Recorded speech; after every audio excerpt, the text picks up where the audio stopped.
Jansangram news, बातमीची सत्यता हीच आमची ओळख।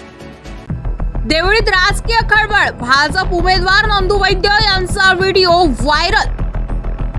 देवळीतील राजकारण तापले, भाजप उमेदवार नंदू वैद्य यांच्या कथित व्हिडिओवरून संतापाची लाट।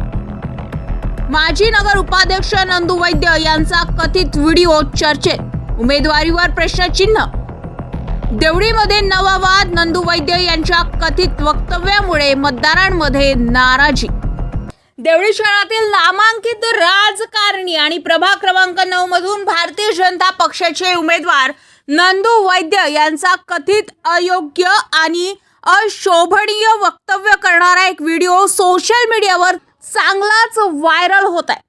संबंधित व्हिडिओमध्ये वैद्य यांनी सर्वसाधारण जनतेबद्दल केलेल्या वक्तव्यावरून नागरिकांमध्ये संतापाची लाट उसळल्याचं समजतंय। मात्र हा व्हिडिओ आणि त्यातील दावे स्वयंपूर्णपणे पडताळले गेलेले नाहीत।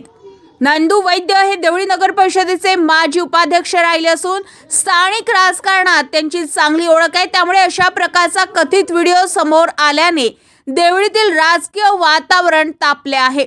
एका लोकप्रतिनिधीकडून जनतेबद्दल अशोभनीय टिप्पणी केली जात असल्याचा आरोप समोर आल्यानंतर वैद्य यांच्या निवडणूक प्रचारावरही याचा प्रभाव पडू शकतो अशी चर्चा मतदारांमध्ये रंगत आहे। दरम्यान अशा आरोपांच्या पार्श्वभूमीवर भाजपकडून त्यांना उमेदवारी देण्यात आल्याबद्दल अनेकांनी प्रश्नचिन्ह उपस्थित केले आहे। प्रभाग क्रमांक 9 मधील निवडणुकीची समीकरणे या प्रकरणामुळे बदलू शकतात असे स्थानिक राजकीय विश्लेषकांचे मत आहे। जनसंग्राम न्यूज, देवळी।